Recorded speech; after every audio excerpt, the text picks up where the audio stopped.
The cold this year didn't just sting the skin, it felt like a blade cutting straight into the bone marrow. In the middle of the slums on the east side of the city sat the small laundromat, Ethel's laundromat. Inside, Mrs. Ethel, 70 years old with a back curved like a question mark of fate, was mumbling as she counted loose change. She glanced at the wall clock. The short hand pointed at 9. Clack. Clack. Clack. Right on time in a terrifying way. The sound of a hand tapping lightly on the glass door fogged by rising steam. Mrs. Ethel didn't flinch. She had grown used to this sound for a whole month. She shuffled to the door, her cracked hands twisting the rusty latch. "Come in, hurry before the wind blows in," Mrs. Ethel said, her hoarse voice unable to hide her worry. A tiny dark figure slipped through the narrow gap of the door. It was a little girl, about 5 years old, her body filthy as if she had just crawled out of a sewer pipe. She said nothing, just stood shivering, her sharp eyes glinting like a stray cat's as she stared at the old woman. Mrs. Ethel called her Lily. "Today I have bean soup and some leftover bread from the bakery up the street," Mrs. Ethel said as she walked toward the counter where she hid a tiny electric stove. "And of course, hot cocoa too. Drink it to warm up." Lily didn't answer. The child had never spoken a single word to her. But her eyes softened when she saw the steaming cup of cocoa. She didn't rush in and devour the food like other hungry beggar children.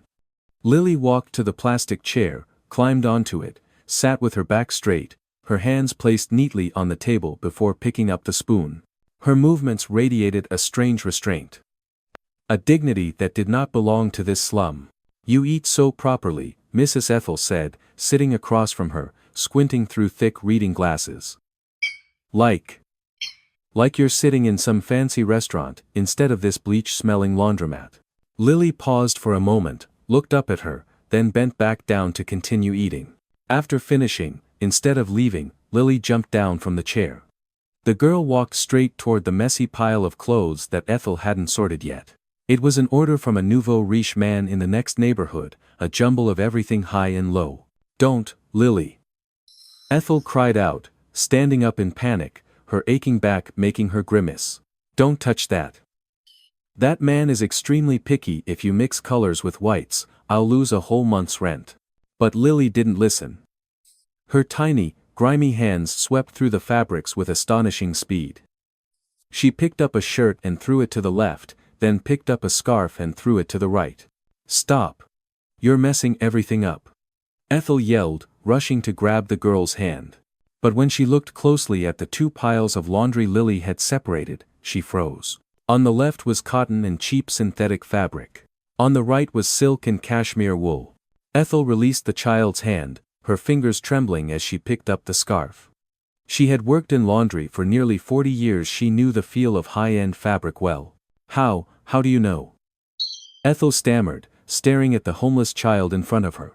"This scarf is cashmere blended with silk, very hard to distinguish from high-quality synthetic fabric without experience. Even I need glasses to tell." Lily didn't answer. The girl simply pointed toward washing machine. "No. 3, the one with the gentlest cycle for delicate items," then pointed at the pile on the right. After that, she pointed at industrial washer, "No. 1 and then at the pile of cheap clothes on the left." A 5-year-old child, living on the streets, unable to speak, but understanding the process for handling the most expensive fabrics. "Who are you?" Ethel asked, her voice dropping, full of doubt and fear. "You're not a child from this neighborhood. Kids here only know how to tell apart beer cans and plastic bottles." "Where did you come from?" Lily remained silent. She looked deep into Ethel's eyes, an expression both pleading and guarded, as if saying, "Don't ask. The less you know, the safer you are." All right, Ethel backed away, raising her hands in surrender. "I won't ask anymore. I'm just a silly old woman." Lily nodded slightly. She turned back and continued sorting the clothes with practiced skill, as if she had watched servants do this hundreds of times in some distant mansion. That night, the wind howled outside the windows louder than usual. Ethel sat watching Lily work, a vague uneasiness rising inside her. She knew she was harboring a secret. A secret that did not belong to this world of poverty. She didn't know that Lily's appearance was only the beginning of a great storm about to descend upon the tiny laundromat, a storm carrying million-dollar cars and ruthless men in black suits. And she didn't know that in just 24 hours, her curiosity about the child's identity would be replaced by sheer terror when Lily brought back something far more frightening than silence. The clock struck 11 p.m. Lily had left, but Ethel still couldn't fall asleep. She kept staring at the spot where Lily had sat, where the strange clean scent lingered amid the surrounding filth. "After all, who are you, child?" she whispered into the darkness. The next night, New York City was swallowed by the worst snowstorm of the decade. Wind howled through the gaps of the laundromat's windows like the cries of lost souls. Ethel paced back and forth, her old feet dragging on the icy tiles. The clock had struck 10:30 p.m. The child was an hour and a half late. "She has never been this late," Ethel muttered, clutching the frayed hem of her sweater. What if she got caught? What if she froze to death out there? Nam. She rubbed her eyes, staring into the dense darkness outside the glass door that shuddered violently in the wind. The silence inside contrasted sharply with the raging storm outside, creating an invisible pressure crushing her chest. Suddenly, bang! Not the gentle tapping from before. This was pounding. Panicked. Desperate. Ethel jolted, almost dropping the flashlight in her hand. She rushed to the door, her hands trembling as she unlocked it. "Lily?" she shouted, her voice swallowed by the wind. The door burst open. A mass of snow blew in, and with it came Lily. The girl collapsed onto the wet floor, gasping, her whole body shaking. Her lips were purple, her wide eyes filled with terror. But what made Ethel's spine freeze wasn't the girl's disheveled appearance. It was what she was desperately dragging behind her. A man's coat. Big. Heavy. Jet black. "Close the door. Hurry." Ethel ordered herself, slamming the door shut against the raging storm. She turned back, kneeling beside Lily. The child didn't cry, but her teeth chattered violently. Her tiny hand clutched the sleeve of the coat like it was the only lifeline in a vast ocean. "What happened to you, child? Is someone chasing you?" Mrs. Ethel asked urgently, brushing the wet hair off the girl's forehead. Lily shook her head hard, then nodded again, her wild eyes darting toward the door. Mrs. Ethel looked down at the strange object. She reached out and touched it. Immediately, the familiar sensation of someone who had worked in laundry for decades rushed back, making her jerk her hand away as if electrocuted. "My God," she gasped, her voice trembling. "This isn't normal wool. This is vicuña. Pure vicuña wool." She looked at Lily, remembering how the girl classified fabrics the night before. "Lily, look at me," Mrs. Ethel lifted the girl's chin, her voice serious. "This coat. Its value is greater than this entire laundromat combined, plus the life of this old woman. Where did you get it?" Lily didn't answer. The girl only pushed the coat toward her and pointed at the right panel. Mrs. Ethel squinted at the trembling finger. Under the flickering neon light, she saw a dark, blotchy stain on the luxurious black fabric. It had dried stiff, hardening even the softest fiber in the world. "Blood. A large patch of blood. Blood." Mrs. Ethel whispered, her face drained of all color. "Whose blood is it? Is it yours?" She quickly checked Lily, but the girl wasn't injured. "Not yours," she answered herself, staring at the coat. "So. It belongs to the owner of this coat?" A terrifying thought invaded her mind. Had Lily witnessed a murder?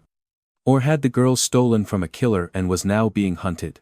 Her wrinkled hand fumbled into the coat pocket, hoping to find a business card or ID. But there was no wallet. Only a crumpled piece of paper, crushed in anger. She opened it.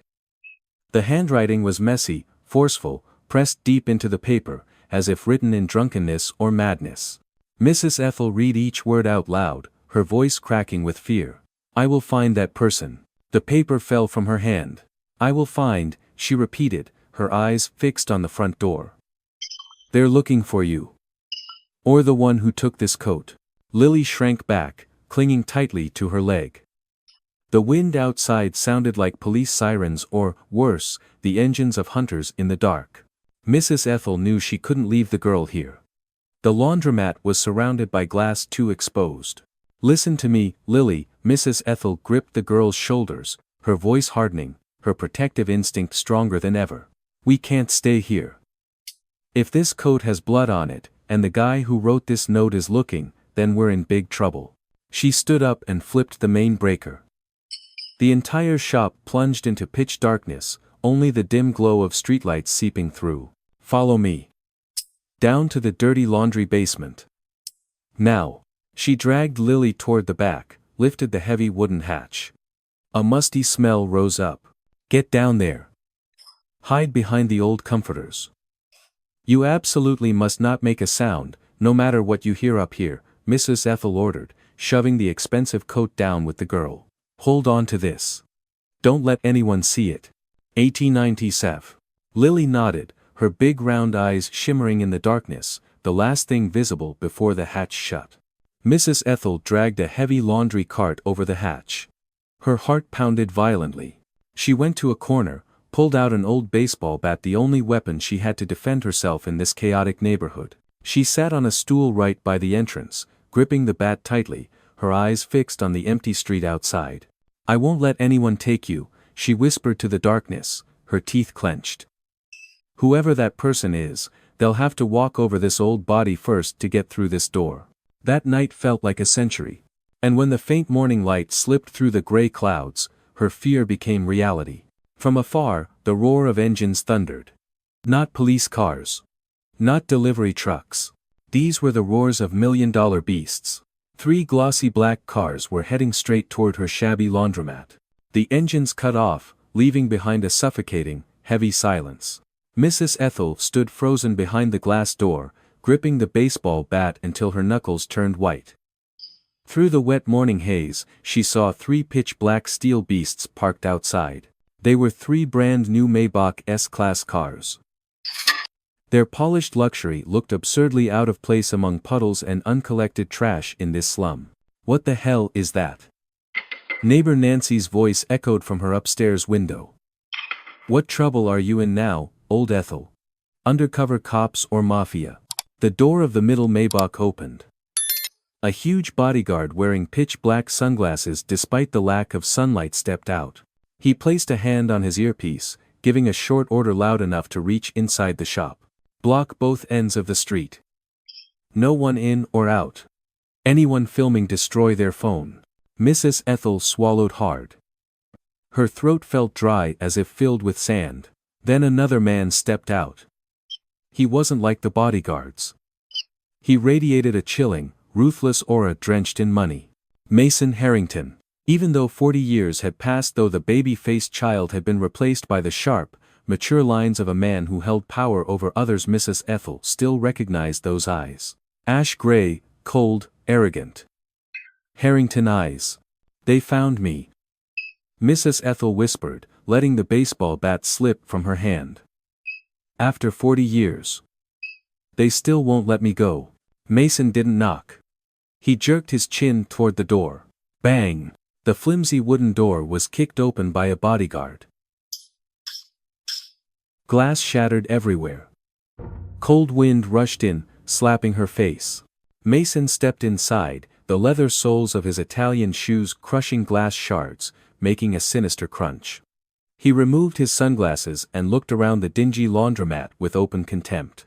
"Hey, old woman," Mason said. His voice was low but sharp, like a scalpel slicing straight into the soul.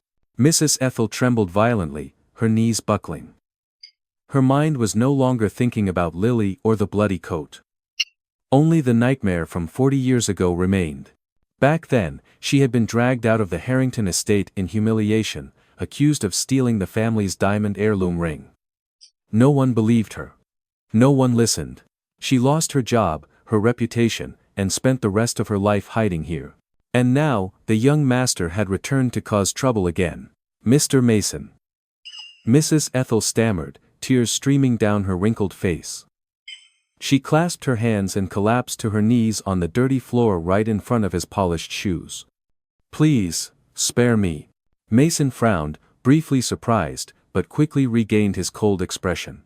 He hadn't even spoken yet when Mrs. Ethel suddenly screamed, her voice intentionally loud so it would echo into the basement below, "I didn't take anything. It's been 40 years. I didn't steal that ring. I swear on my life." She bowed repeatedly, her forehead thudding against the floor. "This old woman is dirt poor, I have nothing to repay. Kill me. Don't look for anything here. There's only trash here." Mason stood watching the old woman panic at his feet. He pulled out a silk handkerchief, covering his nose as if the smell of her poverty made him nauseous. "What nonsense are you babbling?" Mason cut in coldly, his voice full of impatience. "What ring? What 40 years? I didn't come here to listen to fairy tales." He took one step forward, bent down, leaned close to Ethel's ear, and whispered with a deadly threatening tone. "I came to take back what belongs to me. And to punish the one who dared to take it." Ethel jerked her head up, her heart seeming to stop. "Not the ring. Then. The coat." Lily? The relief of not being caught for the theft from years ago vanished instantly, replaced by a horror 100 times greater. Mason Harrington, one of the most powerful men in this city, was the owner of the blood-stained coat. And he was hunting Lily, the little girl hiding right beneath his feet, separated only by a few thin layers of floor tiles. "Search." Mason straightened up and ordered curtly to his bodyguards. "Turn this rat hole upside down. She's here. I can smell the fear in here. Here. No." Ethel screamed, lunging forward and clinging tightly to Mason's leg, trying to hold him back. "Don't. This is my home.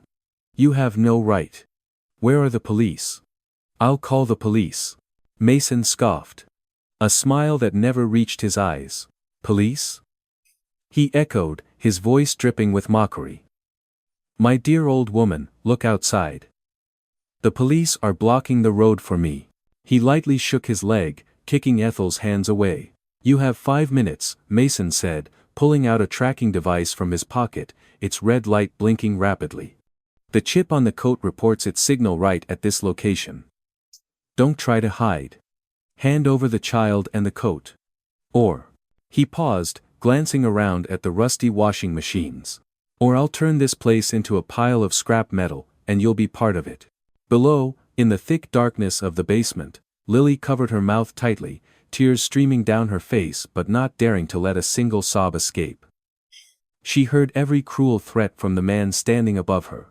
A loud metallic crash tore through the tense air. One of Mason's huge bodyguards had just ripped off the lid of washing machine No.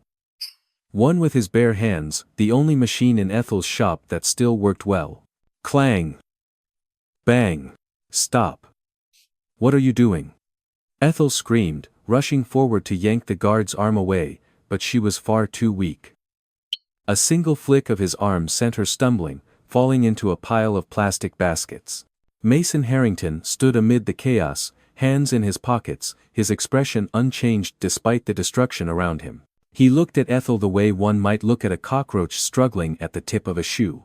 "You still don't understand the situation, Ethel," Mason said, his voice steady but cold as ice. He walked slowly toward her, each step pounding like a drumbeat in her tightening chest. "I didn't come here to play hide and seek. My time is money. And you're wasting millions of dollars of it with every minute you drag this out." He held the tracker up in front of her. On the screen, a red dot blinked wildly right where they were standing. "Look at this," Mason growled. "Technology doesn't lie. That coat is in this room. And Lily too." Ethel stared at the blinking dot. In her mind, the horrifying pieces began snapping together. The dried blood on the coat. The note that read, "I will find that person." Lily's utter panic the night before. And now this powerful, ruthless man chasing her all the way to this alley. He's a monster, Ethel thought, her whole body trembling with a mixture of rage and fear. He had hurt the child. He had beaten her until she bled, and now he had come to silence the witness. A strange strength, the strength of a mother protecting her child, surged through her aging body. Ethel grasped the edge of a table and struggled to stand up. She was no longer shaking. She lifted her head and looked directly into Mason's cruel ash-gray eyes. "I don't know how that device works," Ethel lied, her voice firm, no longer pleading like minutes before. "But I know what's in my shop. Only dirty clothes, rats, and an old woman about to die. No $1 million coat. And absolutely no child." Mason raised an eyebrow. He seemed slightly surprised at her sudden stubbornness. He stepped closer, close enough that she could smell the expensive cologne mixed with cold cigarette smoke on him. "You're lying," Mason whispered, his voice dripping with dangerous threat. "I can see it in your eyes. You're hiding her." He turned toward his men and gave a curt order. "Smash this place apart. Search every corner. Lift every tile. If you find a basement or a locked cabinet, break it immediately." "Yes, sir." The bodyguards shouted in unison, beginning a larger wave of destruction. Wooden shelves were kicked down, clean clothes were thrown everywhere across the floor soaked with dirty water and shards of glass. "No. You bastards." Ethel rushed forward, using her own body to block the entrance leading to the storage basement. She spread her arms wide, small and fragile against the towering men. "If you want to get through here, you'll have to step over my dead body." Mason burst into a mocking laugh. He approached her, standing face to face. His height completely dwarfed hers. "You think I won't?" Mason tilted his head, his gaze sharp as a blade. "You think old age is some kind of shield? I've crushed opponents 1,000 times stronger than you. To me, you're nothing but a tiny obstacle. Number one." He bent down, his voice hissing through his teeth. "I'll give you one last chance. 30 seconds. Hand over the girl. I know she's behind you, maybe under some basement. Bring her out, and I'll leave you alone. But if not..." Mason pulled from his vest pocket a gold-plated Zippo lighter. He flipped it open. Click. A blue flame flared up, dancing in front of Ethel's face. "If not, I'll burn this rat hole to the ground. And you know, winter slum fire accidents are very common. No one will care." Ethel looked at the flame, then at Mason's eyes. She saw the brutal seriousness in them. He would do it. He would kill both of them. In that life-or-death moment, the image of Lily, the 5-year-old girl with bright, sharp eyes, trembling in the dark basement, appeared vividly in her mind. That child had trusted her, that child had been warmed by her. She would rather burn to death than hand her over to this devil. Ethel spat right next to Mason's shiny leather shoes. "Kill me if you want, you demon," Ethel said, enunciating every word with contempt. "Burn me. Reduce this old body to ashes. But I swear to God, you'll never find anyone here. Because there is no one to find." Silence engulfed the room. Mason froze for a split second. He hadn't expected a poor old woman to dare challenge him to such an extreme. Rage flared in Mason's eyes. He gestured to the nearest guard. "Fine. You chose death." He nodded toward the guard standing closest to the shelf of laundry chemicals. "Clear the way." The guard swung his arm and swept the bottles off the shelf to open the path. Crash. Dozens of detergent and fabric softener bottles shattered. Liquid spread all over the floor, mixing with shards of glass. And in that chaotic moment, a rich, familiar scent so familiar it hurt rose up, invading the senses of everyone in the room. Not the pungent smell of bleach. Not the cheap chemical smell. It was the scent of memory. The dark purple liquid from the shattered cheap plastic bottles spread across the floor, seeping into the cracked tiles, releasing a thin haze. That scent instantly flooded the cramped space. It wasn't a refined, luxurious fragrance like the cologne Mason was wearing. It was the strong, slightly sharp smell of lavender, the cheap industrial fragrance often found in $1 bottles of fabric softener in discount supermarkets.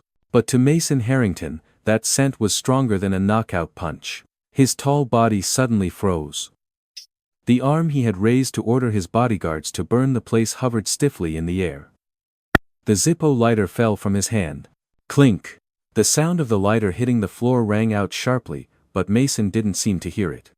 His cold ash-gray eyes widened, his pupils shrinking violently. His breathing became rapid and uneven. Memories surged back like a flash flood, sweeping away the cruel present. In Mason's mind, the filthy laundromat was gone. He saw himself as a lonely 5-year-old child in a vast, cold mansion. His mother died early. His father was always away. Only darkness and fear surrounded him. And then, warm arms held him. A hoarse but loving lullaby echoed. And enveloping everything was this scent. The cheap lavender scent. The scent of safety. The scent of the only person who had ever loved him unconditionally. Stop! Mason choked out, his voice hoarse and trembling. The bodyguards who were holding sledgehammers to smash the back wall froze in confusion. Sir? The head bodyguard asked. I said stop. Mason roared, whipping around to glare at his men with blazing eyes. Get out. All of you, get out right now. The bodyguards were utterly confused but didn't dare disobey. They hurried out of the shop, leaving their boss standing alone amid the chaos. Mrs. Ethel was still there, her back pressed firmly against the basement door, gasping for breath. She had no idea what was happening. She stared at the ruthless man before her, suddenly losing color like someone possessed. Mason turned back toward Mrs. Ethel. This time, the contempt in his gaze was completely gone. He took a step closer to her, sniffing the air as if to confirm once more that haunting scent. This smell. Mason stammered, his trembling finger pointing at the puddle of fabric softener on the floor. Fabric softener, Purple Dream? The kind manufactured in 1980? Mrs. Ethel frowned, her guard up, clenching her fist. So what? It's cheap, 2 cents a liter, perfect for this rat hole. Are you allergic? Or does it dirty your noble nose? Mason didn't answer her sarcasm. He stared at her aged, wrinkled face. He looked into the cloudy brown eyes behind the thick glasses. And now, as the anger faded, the fog of time lifted. Ethel. Mason whispered, his voice breaking. Ethel Miller? Is that you, Nanny Ethel? Mrs. Ethel froze. For 40 years, no one had called her by her full name, let alone, Nanny. Mason stepped closer, his eyes beginning to redden. It's me. Mason. Little Mason who cried every time it thundered. Don't you recognize me? You were the only one who used this fabric softener to wash my clothes, because you said it chased away the bad dreams. Mrs. Ethel went numb. The baseball bat slipped from her hand a second time. She stared at the middle-aged man before her, trying to find a trace of the little master she once cared for. Young master. Mason? She gasped, covering her mouth. Impossible. Young Master Mason was a good child, he would never threaten to burn an old woman's house. Just as the air thickened with the painful recognition, a loud noise erupted from beneath the floor. Creak. Bang. The basement hatch was thrown open. The plastic baskets Ethel had used to weigh it down were flung aside. From the darkness of the underground room, a small figure darted out. It was Lily. The girl no longer looked frightened and curled up like before. She stood firmly in front of Mrs. Ethel, her tiny arms spread wide like the wings of a baby bird trying to protect its nest. In her hands, she still clutched the pitch-black, bloody coat. Lily lifted her tear-filled eyes at Mason and shouted in a clear voice Ethel had never heard from her. Don't hurt her. You're a bad dad. You scared her. Dad? Mrs. Ethel's eyes widened as she looked from the girl to the man. Lily. Calls him Dad. He. Mason stood frozen, staring at his little daughter standing there dirty, thin, but with the same fierce gaze as his. He looked down at the coat in her hand. Lily. Mason choked out. He dropped to his knees on the dirty, wet floor so he was level with her. You. My daughter. Mrs. Ethel finally snapped out of it. She hurriedly pulled Lily behind her and pointed at the coat stained with red. Don't try to fool me. This coat has blood on it. What did you do? Who did you hit? Or did you beat the girl so badly she had to run away with this bloody coat? Mason shook his head, tears starting to stream down his face, a sight completely opposite from the tyrant he was 5 minutes ago. No, Ethel. You misunderstood, Mason said, his voice hoarse with remorse. That's not blood. Good God, that's wine. Red Bordeaux wine from 1982. Wine. Ethel blinked in confusion. Mason nodded. Pained. That night, I was drunk. I threw a party. Lily, when she came downstairs, accidentally spilled a glass of wine on a guest's coat. I yelled at her. I said terrible things. The girl got so upset she grabbed the coat and ran out immediately, and I just thought she ran to a friend's house and that she'd return once she stopped being mad at her dad. But then, I looked everywhere and couldn't find her. Until I noticed my coat was missing, the coat Lily always liked to hold, so I tracked the coat's location. He picked up the crumpled paper lying on the floor, the one that said, "I will find that person." And this, Mason sobbed. I wrote this to myself. That person wasn't a thief. That person was you, Ethel. In my drunken state, my subconscious kept pushing me to find you. I've had people searching for you for 40 years, but my pride wouldn't let me admit it. Even I never imagined this coincidence would happen all at once. The truth lay bare in the room thick with lavender. There had been no murder, only a family tragedy, a disastrous misunderstanding, and emotional wounds stretching across half a century. Mrs. Ethel looked at Mason kneeling and crying, then at Lily. The girl slowly lowered her arms but still clung tightly to her, her eyes wary of her father. Mrs. Ethel exhaled a heavy sigh that released a 1,000-pound burden but opened another wound. "So, you were the one who caused me to be misunderstood and thrown out in humiliation?"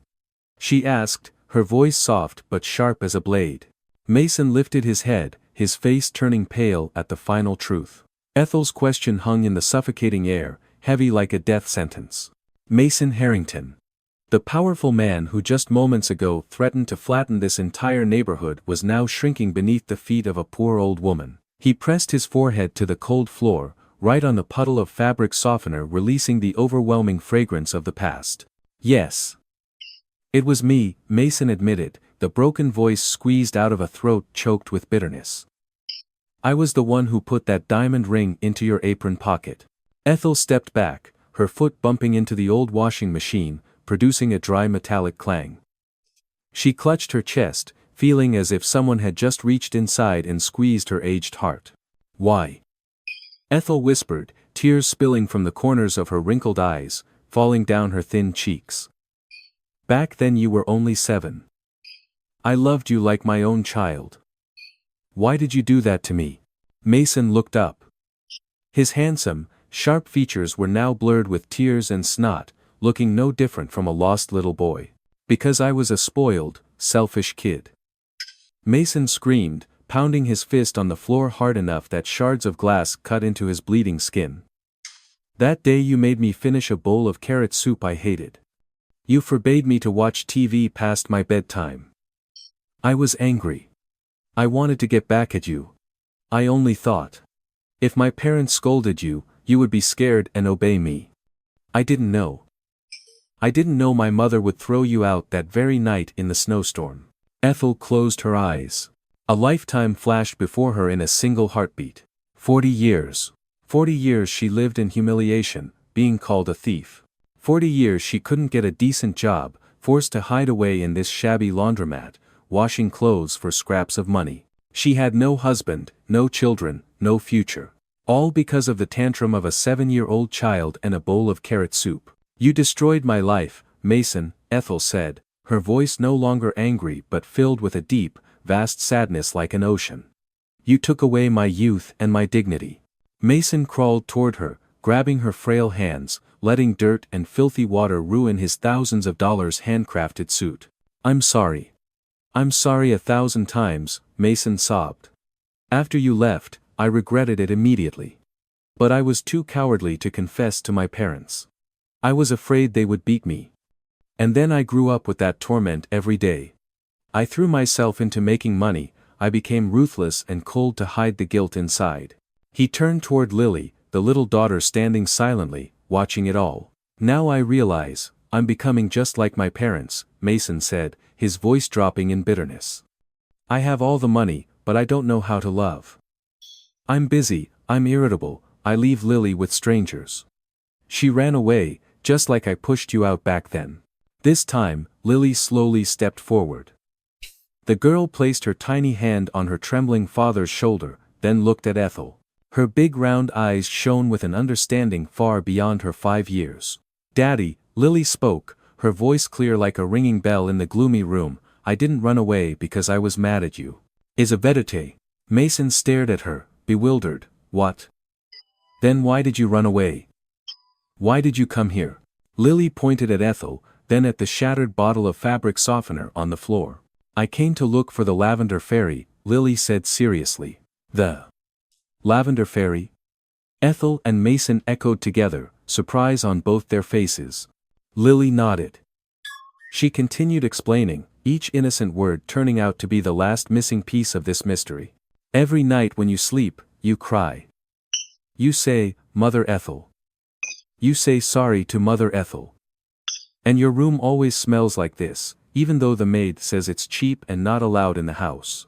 Mason froze. He didn't expect that in his nightmares and subconscious guilt, he had unintentionally planted in his daughter's mind the image of this woman. I thought. Lily lowered her head, fiddling with her wine-stained sleeve. If I found Mother Ethel, you wouldn't cry anymore. You wouldn't get angry so much. I went to sniff all the laundromats in the city. Only here. Smelled like your room. Hearing that, Ethel's heart melted. This child, this granddaughter of the family that once destroyed her, had wandered through the freezing night, hungry and cold, just to heal her father's wounded heart. She was not a thief. She was a tiny angel trying to mend the mistakes of adults. Ethel slowly sank into the old plastic chair, exhausted by the enormity of the truth. She looked at Mason still kneeling on the floor, then at Lily. So, all this time, you didn't come here for the bean soup or hot cocoa, Ethel said weakly to Lily. You came to see if this old woman was really the one from your father's dreams? Lily nodded, then ran into Ethel's arms and hugged her tightly. Grandma, don't be mad at Daddy anymore, the child whispered. Daddy is silly, but he loves you very much. Mason watched the scene, the pain in his chest breaking open into raw regret but also hope. He knew that his money and power meant nothing now. His fate and his chance to redeem the mistakes of his life was in the hands of this bent-backed. He wiped his tears, stood up, and with trembling hands reached inside his inner pocket for a checkbook. But before he could speak, Ethel looked at him. Her eyes were no longer those of a frightened laundromat worker. They were the eyes of a mother, strict but forgiving. Stand up, Mason, she said, her voice firm but no longer hostile. Don't let your daughter see you kneeling like a failure. The laundromat air was still thick with the smell of fabric softener and remorse.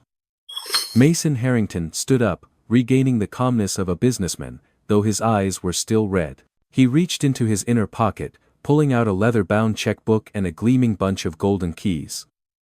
He tore out a check, signed it with one decisive stroke, and left the amount blank. Mrs. Ethel, Mason stepped forward, holding out the check and the keys in both hands like an offering. These are the keys to my vacation villa in the Hamptons. It has private staff, and a 2-hectare rose garden. And this check, write down whatever amount you want. I don't care. I want to compensate for the past 40 years. Ethel looked at the blank check, then at the keys. She chuckled softly, a bitter smile. How much do you think 40 years of my youth are worth, Mason? She asked lightly. I know money can't buy back time, but, Mason stammered.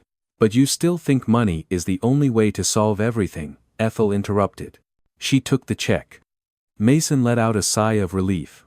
But the very next second, he went cold. Slice.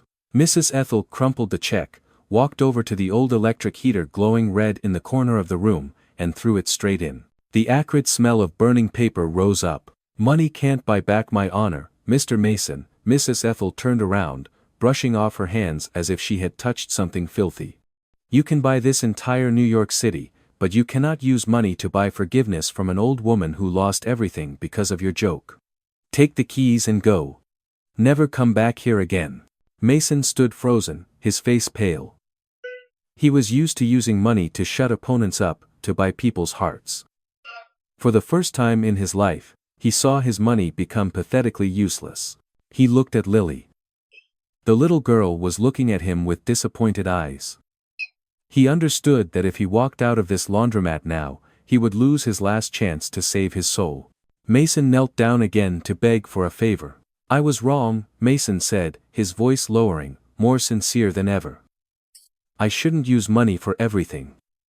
I'm begging you, don't drive me away." He looked up at her, eyes pleading. "Mrs. Ethel, I'm not asking you to forgive me right now. I know I don't deserve it. But I'm asking for something else. Please come home with me. Not as a nanny.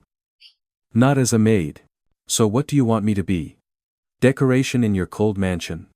Mrs. Ethel scoffed. "No," Mason shook his head and held Lily's tiny hand. "Be Lily's grandma." Mrs. Ethel froze. "The girl has no mother, no grandmother. She only has a terrible father like me," Mason continued, his voice urgent. "I'm asking you to take the position of honorary head housekeeper. You will be the only one allowed to teach Lily. I need you, Ethel. Lily needs you. If you don't come home, the girl will be lonely and sad again." Lily ran over and held tightly onto Mrs. Ethel's calloused hand, her big round eyes shimmering as she looked up. "Grandma, please come with me. I don't want to sleep alone anymore. I want to hear you tell stories. I want to drink the cocoa you make." Mrs. Ethel looked down at the child. Her old heart throbbed hard. She looked around the shabby laundromat where she had buried 40 years of her life in loneliness. Then she looked at Mason, the man who had destroyed her life, but who now knelt like a lost child. Her rational mind told her to drive them away, to keep her dignity. But her heart, the heart of a woman who had never truly been a mother, whispered something else.